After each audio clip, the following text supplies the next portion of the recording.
ಕಾರ್ಯಕ್ರಮದಲ್ಲಿ weekend special ಅಲ್ಲಿ ನಮ್ಮ ಜೊತೆಗಿದ್ದಾರೆ ಲವ್ ಬಾಯ್ ಕಿರಿಕ್ ಪಾಟಿ. ಹೌದು, ಯಾರು ಅಲ್ಲ, ಬೇರೆ ರಕ್ಷಿತ್ ಶೆಟ್ಟಿ ಅವರು ನಮ್ಮ ಜೊತೆಗಿದ್ದಾರೆ. ಸುಮಾರು ಇಂಟ್ರೆಸ್ಟಿಂಗ್ ವಿಚಾರಗಳು ಇವತ್ತಿನ ಸಿನಿಮಾ ಹಂಗಾಮಲ್ಲಿ ಗೊತ್ತಾಗುತ್ತೆ. ಯಾಕಂದ್ರೆ ಪ್ರಶ್ನೆ ಕೇಳ್ತಿರೋರು ಫ್ಯಾನ್ಸು. ಸೊ ಅವ್ರ ಒಳಗಡೆ ಇರೋ ಎಲ್ಲ ಪ್ರಶ್ನೆಗಳು ಕೇಳ್ತಾ ಇದ್ದಾರೆ. ಆನ್ಸರ್ ಮಾಡೋಕ್ಕೆ ರೆಡಿ ಆಗಿದ್ದಾರೆ ರಕ್ಷಿತ್ ಅವರು. ಬನ್ನಿ ಕೇಳೋಣ. Next question. ನಿಮ್ಮ ಬ್ಯಾಕ್ಗ್ರೌಂಡು ಬಟ್ ನಿಮ್ಗೆ ಹೇಗೆ ಅನ್ನಿಸ್ತು ನೀವು ಈ ಫೀಲ್ಡ್ಗೆ ಬರಬೇಕು ಅಂತ? ನಿಮ್ಮ ಪ್ಯಾಷನಾ, ನಿಮ್ಮ ಇಂಟ್ರೆಸ್ಟಾ? ಚಿಕ್ಕನಿಂದಲೂ ನನಗೆ ಆ್ಯಕ್ಟ್ರ್ ಆಗಬೇಕು ಅನ್ನೋ ಒಂದು ಆಸೆ ಇತ್ತು. ಬಟ್ ಆಗ್ತೀನಿ ಅನ್ನೋದು ಯಾವತ್ತೂ ಅಂದರೆ ಇದನ್ನು ಎಷ್ಟು ನಾನು ಪರ್ಸೀವ್ ಮಾಡ್ಬೋದು ಅನ್ನೋದು ಯಾವತ್ತೂ ತಲೆಗೆ ಬಂದಿಲ್ಲ. ಸೊ ಇಂಜಿನಿಯರಿಂಗ್ ಮುಗಿಸಿದ ಮೇಲೆ, ಇನ್ಫ್ಯಾಕ್ಟ್ ಇಂಜಿನಿಯರಿಂಗಲ್ಲಿ ನನಗೆ ಕ್ಯಾಂಪಸ್ ಪ್ಲೇಸ್ಮೆಂಟ್ ಆಗಿತ್ತು. ಬಟ್ ಬಾಂಬೆಗೆ ಹೋಗಬೇಕಾಗಿತ್ತು. ಸೊ ನಾನು ಮನೇಲಿ ಹೇಳೋಕ್ಕೆ ಹೋಗಿಲ್ಲ ನನ್ನ ಕ್ಯಾಂಪಸ್ ಆಗಿದೆ ಅಂತ. ಕ್ಯಾಂಪಸ್ ಆಗಿಲ್ಲ ಅಂತ ಹೇಳಿ ಬೆಂಗಳೂರಿಗೆ ಒಂದು ಕೆಲಸ ಹುಡುಕಕ್ಕೆ ಶುರು ಮಾಡಿದೆ. ಇದು ಐಡಿಯಾ ವಾಸ್ 2 ವರ್ಷ ಕೆಲಸ ಮಾಡ್ತೀನಿ ನಾನು. ಈ ಟೈಮಲ್ಲಿ ನಾನು ಅಲ್ಲಿ find a contact, industrial contact ಹುಡುಕ್ಬಿಟ್ಟು ಅಲ್ಲಿ get into the industry some ಅಂತ ಐಡಿಯಾ ಇತ್ತು. ಈ ಅಸಿಸ್ಟೆಂಟ್ ಡೈರೆಕ್ಟರ್ಸ್ ಎಲ್ಲ ಇರ್ತಾರೆ. ಆವಾಗ ಫೇಸ್ಬುಕ್ ಇರಲಿಲ್ಲ, ಆರ್ಕುಟ್ ಅಂತಿತ್ತು ಒಂದು. ಸೊ ಆರ್ಕುಟಲ್ಲಿ ಕೂತ್ಕೊಂಡು ಈ ಅಸಿಸ್ಟೆಂಟ್ ಡೈರೆಕ್ಟರ್ಸ್ಗೆಲ್ಲ ಹುಡುಕಿ ಅವ್ರನ್ನ ಮೆಸೇಜ್ ಹಾಕೋದು, ಅಥವಾ ಈ ಶಾರ್ಟ್ ಫಿಲ್ಮ್ಸ್ ಮಾಡಬೇಕು ಅಂತೆಲ್ಲ ಹುಡುಕ್ತಾ ಇದಾರಲ್ಲ, ಅವರೆಲ್ಲ ಆಕ್ಟರ್ಸ್ ಹುಡುಕ್ತಾ ಇದ್ರೆ ಅಲ್ಲಿ ಹಾಕೋದು. ಇದು ಮಾಡೋಕ್ಕೆ ಶುರು ಮಾಡಿದೆ. So I started doing short ಫಿಲ್ಮ್ಸಲ್ಲಿ ಆ್ಯಕ್ಟ್ ಮಾಡೋಕ್ಕೆ ಶುರು ಮಾಡಿದೆ.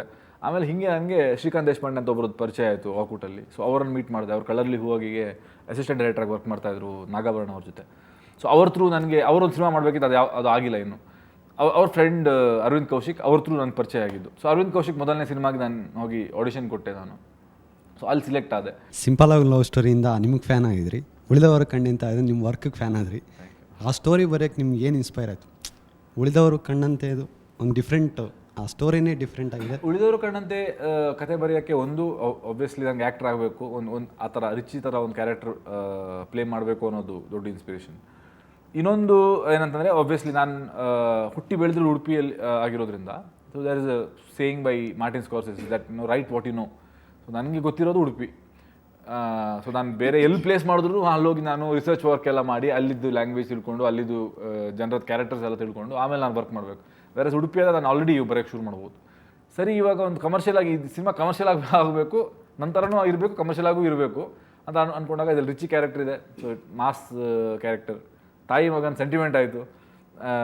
ಸೊ ಇನ್ನೊಂದು ವಿಯರ್ಡ್ ಕ್ಯಾರೆಕ್ಟರ್ ಅಚ್ಯುತಾನಂದ್ ಆಯಿತು. ನೆಕ್ಸ್ಟ್ ಇನ್ನೊಂದು ಲವ್ ಸ್ಟೋರಿ ಒಂದು ಮಿಸ್ಸಿಂಗ್ ಅಲ್ವ ಅಂತ ಹೇಳಿ ಆವಾಗ ಕಿಶೋರ್ ಸರ್ ಕ್ಯಾರೆಕ್ಟರ್. ಆಮೇಲೆ ಎಲ್ಲ ಕ್ಯಾರೆಕ್ಟರ್ ಎಲ್ಲ ಲೋಕಲ್ ಆಯಿತು, ಒಂದು ಹೊರಗಡೆ ಒಂದು ಕ್ಯಾರೆಕ್ಟರ್ ತರೋಣ ಅಂತ ಹೇಳಿ.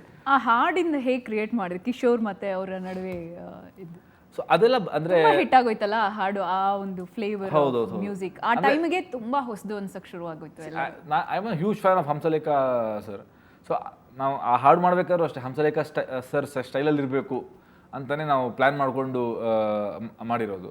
ಎಸ್, ಮುಂದಿನ ಕ್ವಶನ್. ಹಾಯ್ ರಕ್ಷಿತ್, ನೀವು ಎಲ್ಲ ಫಿಲ್ಮಲ್ಲೂ ಒಂದೊಂದು ಯೂನಿಕ್ ಕ್ಯಾರೆಕ್ಟರ್ ಎಲ್ಲ ಪಾತ್ರ ಮಾಡಿದ್ದೀರಾ. ಈವನ್ ನಮ್ಮ ತಂದೆ ವಿಕ್ಕಿ ನೋಡಿಬಿಟ್ಟು ರಕ್ಷಿತ್ ಶೆಟ್ಟಿ ಅಂತ ಏನು ಒಳ್ಳೊಳ್ಳೆ ಕ್ಯಾರೆಕ್ಟರ್ ಎಲ್ಲ ಮಾಡ್ತಾ ಇದ್ದಾರೆ ಅಂತೆಲ್ಲ ಹೇಳ್ತಾಯಿದ್ರು.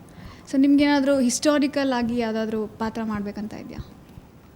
ತುಂಬ ಇದೆ. ಅಂದರೆ ಅದೆಲ್ಲ ನನ್ನ ಲೈಫ್ ಟೈಮಲ್ಲಿ ಆಗುತ್ತೆ ಇಲ್ಲೋ ಗೊತ್ತಿಲ್ಲ ನನಗೆ. ನಾನು ಹೇಳಿದ್ನಲ್ಲ, ಇವಾಗ ಕಿರಿಕ್ ಪಾರ್ಟಿ ಇನ್ನೊಂದು 2 ವರ್ಷದ ನಂತರ ಮಾಡೋಕ್ಕಾಗಲ್ಲ, ಅದಕ್ಕೆ ಬೇಗ ಮಾಡಿಬಿಟ್ವಿ ನಾವು. ಆ ಥರ ಐ ಥಿಂಕ್ ನನ್ನ ತಲೆಯಲ್ಲಿರುವಂಥ ಕ್ಯಾರೆಕ್ಟರ್ಸ್ಗಳನ್ನ ನಾನು ಮಾಡ್ತಾ ಹೋದರೆ ಮೋಸ್ಟ್ಲಿ ನನಗೆ 60 ವರ್ಷ ಆದ್ರೂ ಇನ್ನೂ ಸುಮಾರು ಕ್ಯಾರೆಕ್ಟರ್ಗಳನ್ನ ನಾನು ಬಿಟ್ಟು ಹೋಗಬೇಕು. ಅರೇಂಜ್ ಮ್ಯಾರೇಜಾ ಲವ್ ಮ್ಯಾರೇಜಾ ಅಂತ ಕೇಳಿದ್ರೆ ರಕ್ಷಿತ್ ಅವರಿಗೆ? Personally definitely love marriage. ಯಾಕಂತಂದರೆ ಐ ಮೀನ್ ಡೆಫಿನೆಟ್ಲಿ ಪೂರ್ತಿ ಜೀವನ ಜೊತೆ ಕಳಿಬೇಕು ಅಂತಿದ್ದಾಗ ಆಬ್ವಿಯಸ್ಲಿ ಅರ್ಥ ಮಾಡ್ಕೊಂಡೇ ಮಾಡ್ಬೇಕು ಇವತ್ತಿನ ದಿನದಲ್ಲಿ. ಅಟ್ಲೀಸ್ಟ್ ಚಿತ್ರದುರ್ಗದಿಂದ ಬರ್ತಾ ಇದ್ದೀನಿ ಸರ್, ಮಹೇಶ್ ಅಂತ. ನಾನು ಕೇಳಿದ್ದೆ ಸುದೀಪ್ ಸರ್ ಒಟ್ಟಿಗೆ ನೀವು ಒಂದು ಫಿಲಮ್ ಮಾಡ್ತೀರಂತ, ಮಾಲ್ಗುಡಿ. ಅದು ನೋಡಿ, ಅಲ್ಲಿ ಹೆಸರು ಇಟ್ಸೆಲ್ಫ್ ಎಲ್ರಿಗೂ ತಗ್ಸ್ ಆಫ್ ಮಾಲ್ಗುಡಿ ಡೇಸ್. ಅದು ತುಂಬ ಜನಕ್ಕೆ ತಲುಪಲ್ಲ. ಸುಮಾರು ಜನಕ್ಕೆ ಎಜುಕೇಟೆಡ್ಸ್ಗೆ ತಕ್ಷಣ ಗೊತ್ತಾಗ್ಬೋದು, ಇನ್ನೊಂದಷ್ಟು ಜನಕ್ಕೆ ಗೊತ್ತಿಲ್ಲದೆ ಹೋಗ್ಬೋದು. ಸೊ ಆ ಟೈಟಲ್ ಇಟ್ಸೆಲ್ಫ್ ಯಾಕೆ ಈ ಥರದೊಂದು ಟೈಟಲ್ ರಕ್ಷಿತ್ ಇಟ್ರು? ಅಂದರೆ ಒಂದು ಅಂದರೆ ಟೈಟಲ್ ಇನ್ನೂ ಚೇಂಜು ಆಗ್ಬೋದು, ಗೊತ್ತಿಲ್ಲ ನನಗೆ. ಬಟ್ ನನಗೆ ಬಿಟ್ಬಿಟ್ರೆ ಇದೇ ಟೈಟಲಲ್ಲೇ ಮಾಡ್ತೀನಿ ನಾನು. ಆಮೇಲೆ ನಾನು ಅಂದರೆ ಸಿನಿಮಾ ಪೋಸ್ಟರ್ಸ್ ಎಲ್ಲ ಬಂದಾಗ ಮಾಲ್ಗುಡಿ ಅನ್ನೋದು ಮಾತ್ರ ದೊಡ್ಡದಾಗಿರುತ್ತೆ, ತಗ್ಸ್ ಆಫ್ ಅನ್ನೋದು ಚಿಕ್ಕದಾಗಿರುತ್ತೆ. ಸೊ ಅಂದರೆ ಮೇ ಬಿ ನಿಮಗೆ ತಗ್ಸ್ ಆಫ್ ಮಾಲ್ಗುಡಿ ಅಂತ ಅನ್ಕೊಳ್ಳೋಕೆ ಕಷ್ಟ ಆದರೆ ಬರೀ ಮಾಲ್ಗುಡಿ ಅಂತ ನೀವು ಅನ್ಕೋಬೋದು. ಬಟ್ ಸಿನಿಮಾಗೆ ಪಕ್ಕ ಟೈಟಲ್ ನ್ಯಾಯ ಒದಗಿಸ್ಬೇಕು ಅಂತಂದರೆ thugs of Malgudi is a right title. ಅದಕ್ಕೆ it had the film has a reason. ಅಂದರೆ ಸ್ಕ್ರಿಪ್ಟಲ್ಲಿ ಒಂದು ರೀಸನ್ ಇದೆ ಅದು ಯಾಕೆ ಆ ಹೆಸರೇ ಬೇಕು ಅಂತ. ಸೊ ತಗ್ಸ್ ಆಫ್ ಅನ್ನೋದು ಚಿಕ್ಕದಾಗಿ ಬರ್ದಿರುತ್ತೆ, ಮಾಲ್ಗುಡಿ ಅನ್ನೋ ದೊಡ್ಡದಾಗಿ ಬರ್ದಿರುತ್ತೆ. ಸೊ ಸುದೀಪ್ ಅವ್ರನ್ನ ಡೈರೆಕ್ಟ್ ಮಾಡ್ತಾರೆ ರಕ್ಷಿತ್, ಆಕ್ಟ್ ಮಾಡಲ್ಲ. ಆ್ಯಕ್ಟು ಮಾಡ್ತೀನಿ. ಆಕ್ಟ್ ಮಾಡ್ತೀರಾ? ವಾವ್, ಇಬ್ರನ್ನು ಒಟ್ಟಿಗೆ ನೋಡ್ಬೋದು, ರಕ್ಷಿತ್ ಅಂಡ್ ಸುದೀಪ್ ಅವ್ರನ್ನ. ಸಿನಿಮಾ ಬಗ್ಗೆ ಏನಾದರೂ ಯಾವ ಥರ ನೋಡ್ಬೋದು? It's a historic film. ಒಬ್ರು ಅಭಿಮಾನಿ ನಿಮಗೆ ಸರ್ಪ್ರೈಸ್ ಕೊಡೋರಿದ್ದಾರೆ, ಅದನ್ನು ಕೂಡ ಏನು ಅಂತ ನೀವು ವೆಯ್ಟ್ ಮಾಡಬೇಕು.